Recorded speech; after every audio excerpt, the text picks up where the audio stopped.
ప్రభుత్వము అచేతనంగాను చేయాల్సినటువంటి వార్ఫుట్ మీద చేసే విధంగానో మనకి ఎక్కడా కూడా కనపట్లేదు. అంటే కాలమే సమస్యకి పరిష్కారం చూపిస్తుందా, కాలమే బాధితుల్ని వాళ్ళ జీవన స్థితిగతుల్ని మెరుగుపరుస్తుందా అని వదిలేసినట్టుగా కనపడతాం. ఎందుకంటే ఈ బుడమేరు వరద వచ్చిన దగ్గర నుంచి దీన్ని వైఎస్ఆర్ కాంగ్రెస్ పార్టీ మీద, దీనికి మొట్టమొదటగా వరద వచ్చిన తర్వాత గౌరవ ముఖ్యమంత్రి గారు కానీ మిగతా వాళ్ళు కానీ పోయి గత ప్రభుత్వం తప్పిదము అని చెప్పారు. ఎట్లా గత ప్రభుత్వం తప్పిదం? రాష్ట్ర ప్రభుత్వానికి వాతావరణ శాఖ నుంచి 28వ తారీఖున ఒక ఆదేశాలు వచ్చినాయి. ఈ జిల్లాల్లో కానీ రాష్ట్రాల్లో కానీ మండలాల్లో కానీ ఇంత వర్షపాతం నమోదవుతుంది, దీన్ని జాగ్రత్తలు తీసుకోవాలి అని చెప్పని వాతావరణ శాఖ నుంచి వచ్చింది. 28, 29, 30 అంటే అది వారాంతపు రోజులు. ఆంధ్రప్రదేశ్ ప్రభుత్వంలో కీలకంగా ఉన్నటువంటి వ్యక్తులు, క్యాబినెట్ మీటింగ్ కూడా జరిగింది 28వ తారీఖున. ఆ క్యాబినెట్ మీటింగ్ లో ఎక్కడా కూడా ఈ సబ్జెక్ట్ రాలేదు.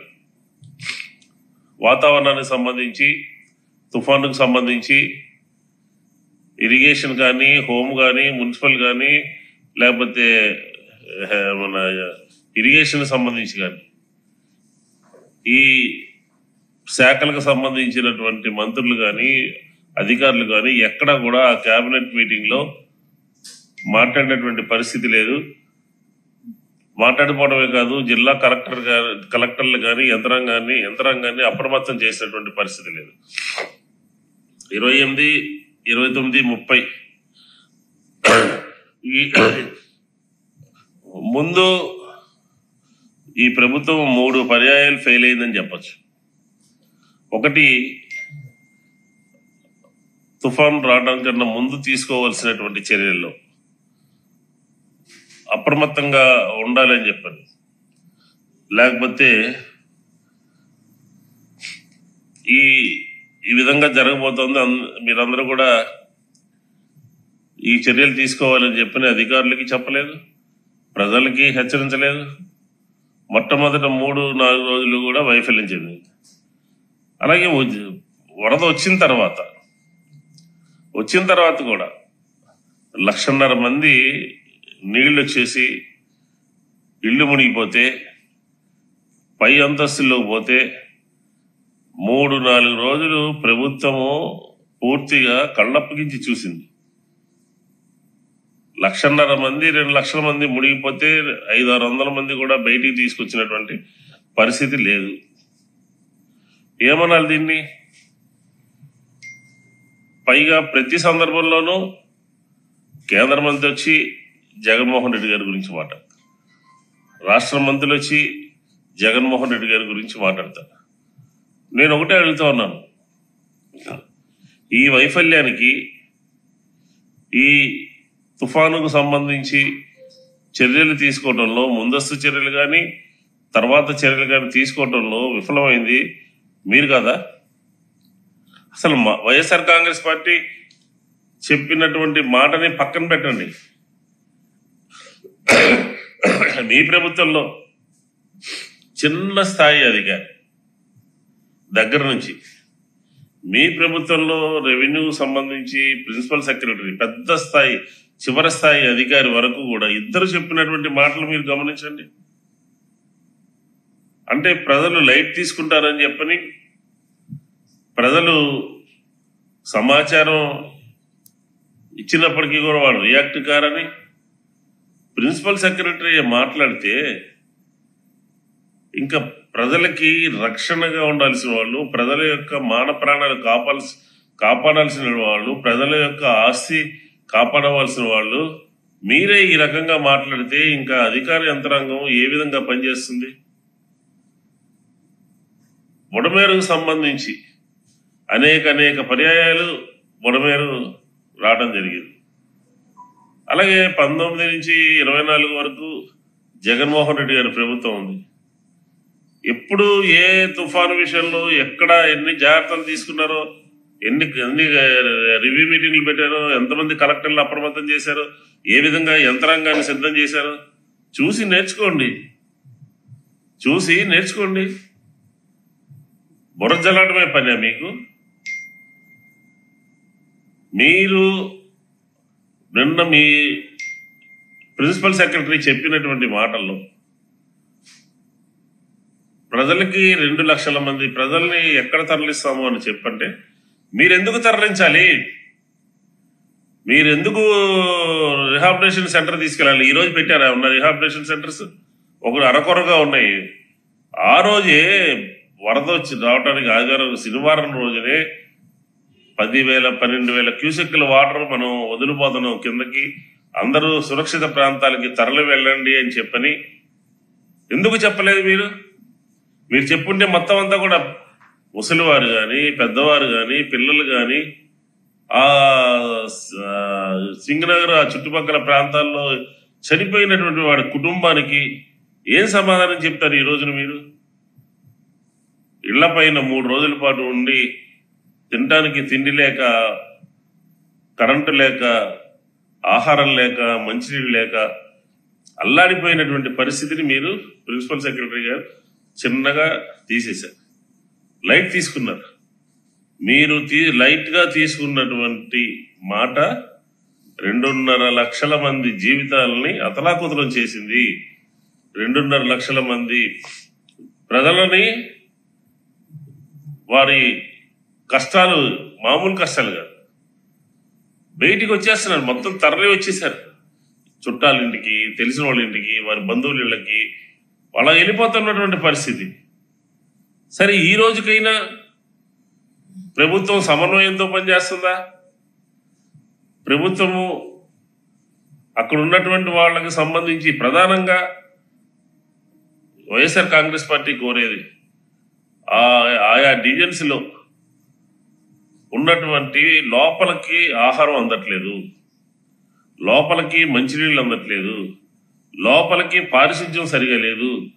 10 రోజుల నుంచి వాటర్ అంతా కూడా స్టాగ్నెట్ అయిపోయి ఉంటే, వాటర్ అంతా కూడా అక్కడ బయటికి వెళ్ళడానికి అవకాశం లేక వాసన వచ్చేటటువంటి పరిస్థితి ఉంటే ప్రధానంగా ప్రభుత్వము ఫోకస్ పెట్టాల్సింది ఆ నీళ్లని తొలగించేటటువంటి పరిస్థితి ఏ విధంగా ఉందో చూడాలి. రాష్ట్రం నుంచి 5-6 వేల మంది కార్మికులను తీసుకొచ్చారు.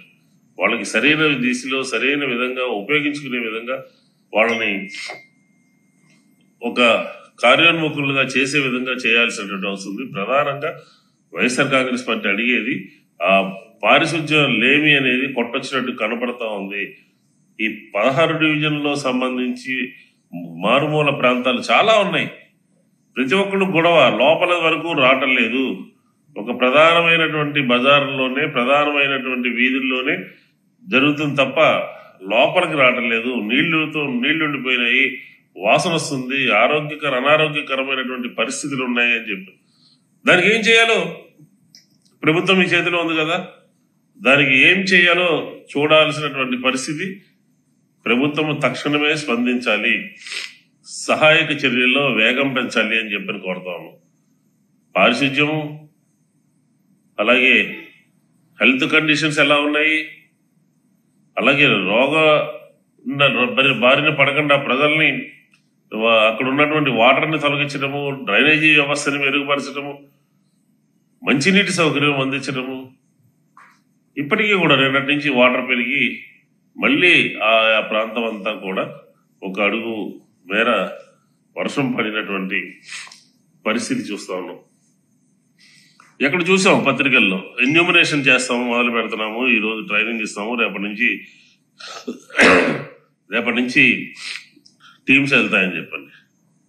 అది కాదు, ఇళ్ల దగ్గర ఎవరు లేరు, ఇళ్ల దగ్గర ప్రజలు లేరండి.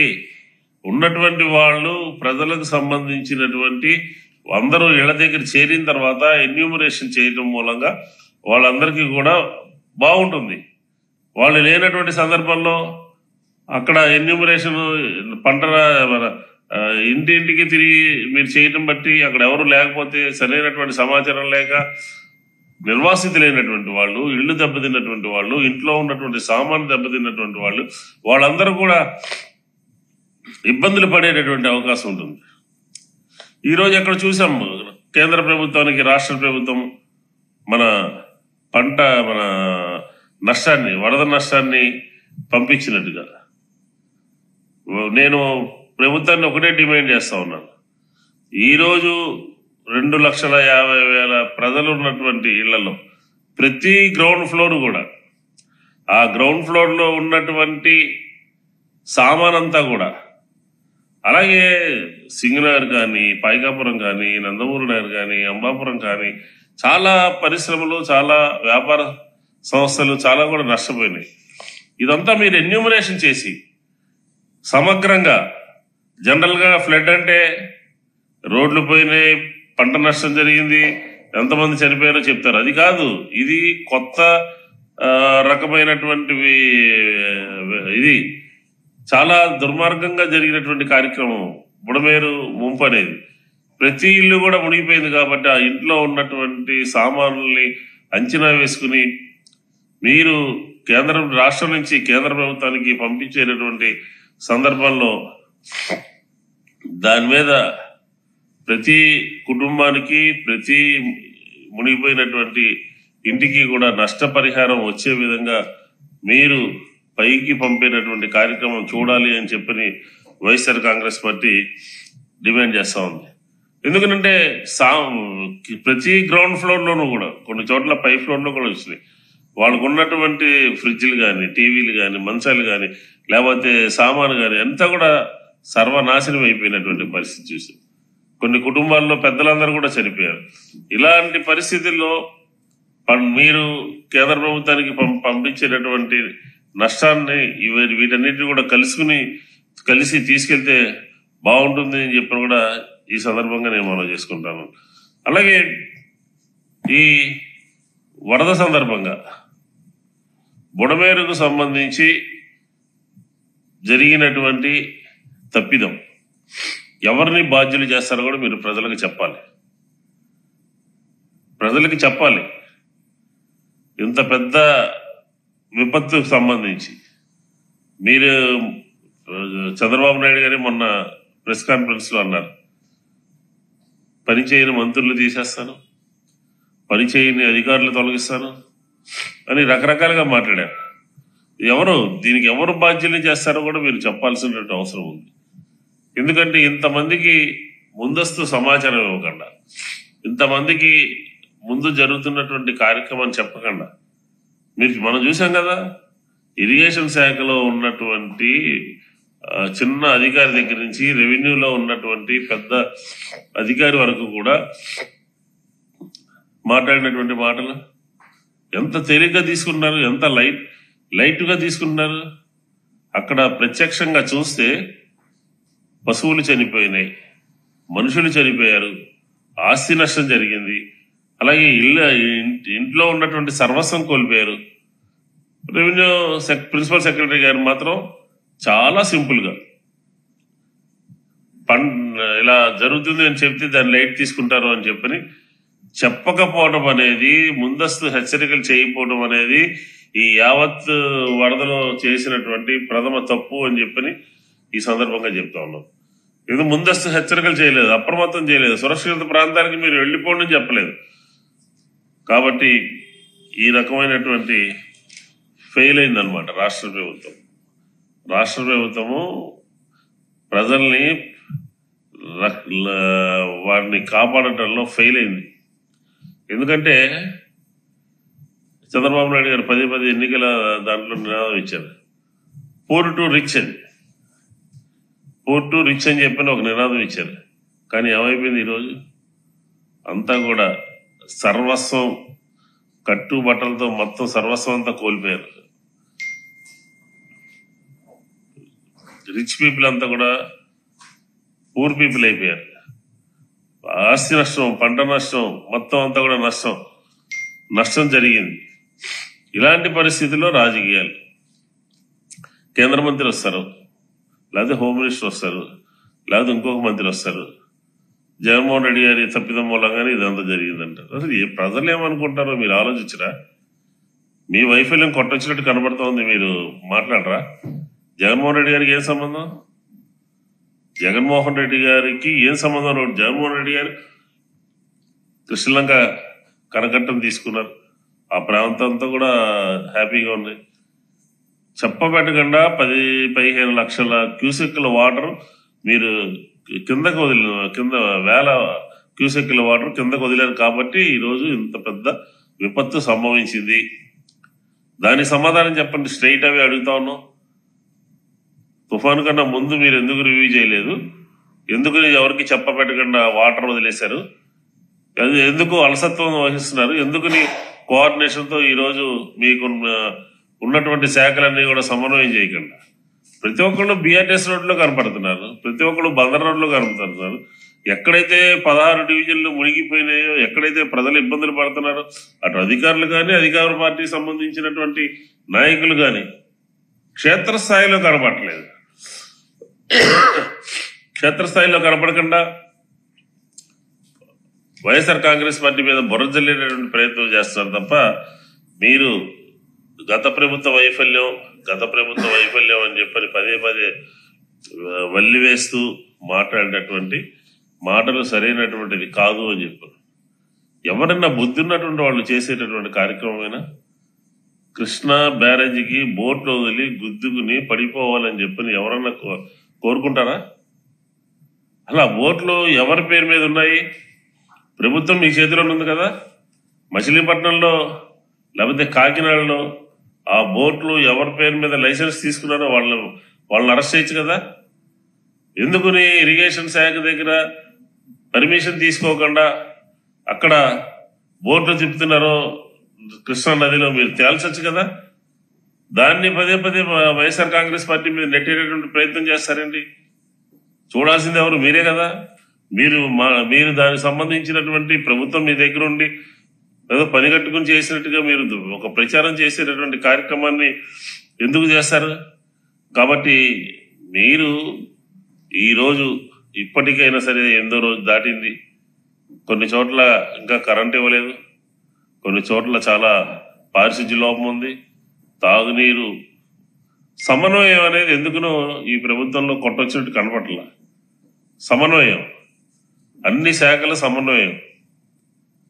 జగన్మోహన్ రెడ్డి గారు అదే ఏదన్నా ఒక తుఫాన్ వస్తుందంటే ముందు వారం రోజుల ముందు 4-5 రోజుల ముందు అధికార యంత్రాంగం అందరినీ కూడా ఎఫెక్టివ్ గా పనిచేసి వాళ్ళందరూ కూడా అక్కడ పనిచేసిన తర్వాత చూడటానికి వెళ్ళేవాడు.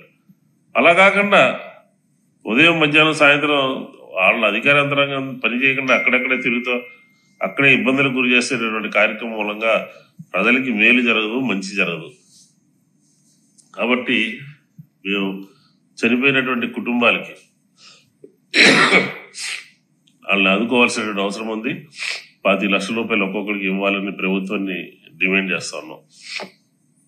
అదే కాకుండా అసలు ఎవరు ఈ విపత్తుకి కారకులు, ఎవరు అప్రమత్తంగా లేరు, ఎవరు అలసత్వంగా ఉన్నారు, ఎవరు దీనికి జిల్లా యంత్రాంగానికి దృష్టిలో పెట్టి లైన్ ఆఫీసర్స్ అందరు ఎవరు దీనికి కారకులు ఎవరు అని తేల్చాల్సినటువంటి అవసరం ఉంది. కాబట్టి సహాయక చర్యల్లో పూర్తిగా ప్రజలందరికీ సహాయక చర్యలు అందాలి అనేది వైఎస్ఆర్ కాంగ్రెస్ పార్టీ ఆలోచన. అందుకనే మిమ్మల్ని పదే కోరుతా ఉన్నాం. కాబట్టి ఈ వరదని కూడా రాజకీయం చేస్తూ వరదను కూడా వైఎస్ఆర్ కాంగ్రెస్ పార్టీ కారణం అని చెప్పడం. కాబట్టి ఈ వరద అన్ని వరదల్లా కాకుండా పంట నష్టము, రోడ్ల నష్టము, ప్రాణ నష్టంతో పాటు ఇళ్లలోకి సంబంధించినటువంటి కార్యక్రమాలు అన్ని కూడా నష్టపోయారు. కాబట్టి కేంద్రానికి పంపించేటటువంటి దాంట్లో వీళ్ళందరూ ఎన్యూమరేషన్ చేసింది కూడా యాడ్ చేసి వాళ్ళకి ఇచ్చే కార్యక్రమం చూడాలి అని చెప్పని వైఎస్ఆర్ కాంగ్రెస్ పార్టీ డిమాండ్ చేస్తుంది. ఈ రోజు మేం కాదు, మీ ప్రభుత్వంలో ఉన్నటువంటి చిన్న ఉద్యోగి దగ్గర నుంచి పెద్ద అధికారి వరకు కూడా చెప్పినటువంటి మాటల్ని ఒకసారి పరిశీలిస్తే మీ ప్రభుత్వం యొక్క అలసత్వము, మీ ప్రభుత్వం యొక్క ఉదాసీనత, మీ ప్రభుత్వము చేసినటువంటి కార్యక్రమాలన్నీ కూడా స్పష్టంగా కనబడుతున్నాయి. ఈ విపత్తుకి ప్రధానంగా తెలుగుదేశం ప్రభుత్వము, అందులో ఉన్నటువంటి యంత్రాంగమే కారణం అని చెప్పి కూడా ఈ సందర్భంగా చెప్పొచ్చు అని చెప్పి చెప్తాం.